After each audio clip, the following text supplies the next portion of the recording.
Hello students, यदि आप scholarship का फॉर्म फिलअप कर रहे हैं और आपने डिजी लॉकर वेरीफाइड कर दिया है तो आपका फॉर्म गलत हो सकता है। 80% स्टूडेंट के फॉर्म गलत हो जाएंगे यदि आपने डिजी लॉकर ऐसे वेरीफाइड कर दिया। डिजी लॉकर को ऐसे वेरीफाइड नहीं करना है। डिजी लॉकर वेरीफाइड करने से पहले क्या करना है वो सब कुछ मैं बताऊंगा अपने इस वीडियो में।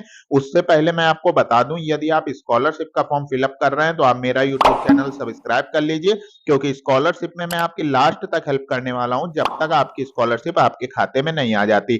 यदि आपके स्कॉलरशिप स्टेटस में कोई एरर आ रहा है तो आप हमसे कमेंट करके पूछ सकते हैं, या आप मेरी इस इंस्टा आईडी को फॉलो करके मैसेज करेंगे तो मैं आपको गाइड करूंगा कि कौन सा डॉक्यूमेंट्स कहां जाकर जमा करना है। उसके बाद आपकी स्कॉलरशिप आपके खाते में आ जाएगी। तो आज मैं आप लोगों को बताने वाला हूं कि यदि आप स्कॉलरशिप का फॉर्म फिलअप कर रहे हैं और आपने डिजी लॉकर वेरीफाइड कर दिया है तो आपने कितनी बड़ी गलती कर दी।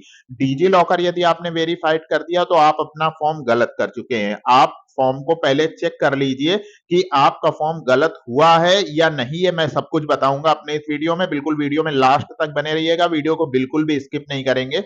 आप देख रहे होंगे कि आपने स्कॉलरशिप का फॉर्म फिलअप करते समय उसमें कहीं पर कोई भी कॉलम नहीं था जिसमें आपको father name, date of birth, address ETC डालना हो। एड्रेस के लिए तो आप बाद में संशोधन करके एड्रेस डाल सकते हैं, लेकिन डेट ऑफ बर्थ और फादर नेम का कोई कॉलम नहीं था। लेकिन जब आपने स्कॉलरशिप का प्रिंट निकाला तो उसमें फादर नेम और डेट ऑफ बर्थ था। फादर नेम और डेट ऑफ बर्थ अपने आप कैसे आया? तो जब आप स्कॉलरशिप का फॉर्म फिलअप करते समय डिजी लॉकर को वेरीफाइड करते हैं तो डिजी लॉकर वेरीफाइड करते समय डिजी लॉकर में जो डिटेल होती है आधार की, वो वहां से आपके स्कॉलरशिप फॉर्म में आ जाती है, और जो डिटेल आपके आधार कार्ड में होगी वही डिटेल आपके स्कॉलरशिप फॉर्म में आ जाएगी।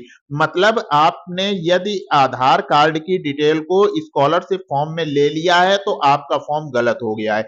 क्यों? क्योंकि स्कॉलरशिप फॉर्म को फिलअप करना था हाई स्कूल के मार्कशीट के अकॉर्डिंग, लेकिन अब आपके आधार कार्ड के अकॉर्डिंग आपका स्कॉलरशिप का फॉर्म हो गया है। कुछ लोगों के आधार कार्ड में मिस्टेक है, उनके फादर नेम में स्पेलिंग मिस्टेक है, उनके फादर नेम पूरे नहीं लिखे हैं, या उनके डेट ऑफ बर्थ में मिस्टेक हो गई है। ऐसी कंडीशन में उनके स्कॉलरशिप फॉर्म में भी वही डिटेल हो गई है। बहुत से स्टूडेंट हमसे कमेंट करके पूछ रहे हैं, सर मैंने जैसे ही डिटेल को प्रिंट किया उसमें सर गलत डिटेल हो गई है, वो डिटेल मेरी मार्कशीट में नहीं है। तो मैं आपको बता दूं कि आपकी जो आधार कार्ड की डिटेल है वो आपके हाई स्कूल के मार्कशीट के अकॉर्डिंग नहीं है, इसलिए आपके आधार कार्ड की डिटेल ही आपके स्कॉलरशिप फॉर्म में प्रिंट हो गई है। अब इसका सुझाव क्या है, इसका रास्ता क्या है, कैसे सही करेंगे? तो मैं आपको बता दूं, जब आप स्कॉलरशिप का फॉर्म फिलअप कर रहे हैं उससे पहले आप अपने आधार को संशोधित करा लीजिए।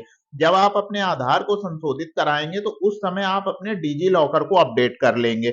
आधार को संशोधित कराएंगे तो डिजी लॉकर अपडेट होगा, और उसके बाद डिजी लॉकर में डिटेल वही होगी जो आपके हाई स्कूल के मार्कशीट के अकॉर्डिंग है। क्योंकि आप जब आधार संशोधित कराएंगे तो उस समय आधार की डिटेल आपको हाई स्कूल के मार्कशीट के अकॉर्डिंग रखना है। उसके बाद जब आप डिजी लॉकर को वेरीफाइड कर देंगे तो आपके आधार की डिटेल के अकॉर्डिंग ही आपके स्कॉलरशिप फॉर्म में डिटेल आ जाएगी, और वो डिटेल आपके हाई स्कूल के मार्कशीट से मैच कर रही होगी। तो ऐसी कंडीशन में आपका स्कॉलरशिप का फॉर्म रिजेक्ट नहीं होगा। यदि आपने डिजी लॉकर की डिटेल को सही नहीं किया, आपने आधार संशोधित नहीं कराया, तो आपका स्कॉलरशिप का फॉर्म रिजेक्ट हो सकता है। तो बिल्कुल भी ये गलती नहीं करना है, आधार को संशोधित करा लेना है। तो यदि वीडियो पसंद आया हो तो वीडियो को लाइक कर दीजिएगा। ऐसे वीडियो मैं बनाता रहता हूं। फालतू के चैनल सब्सक्राइब करने से अच्छा मेरा चैनल सब्सक्राइब कीजिए। टेक्निकल में मैं आपको बहुत आगे तक लेके जाने वाला हूं। मिलते हैं एक नए वीडियो में एक नई जानकारी के साथ। तब तक के लिए best of luck, goodbye, धन्यवाद, जय हिंद।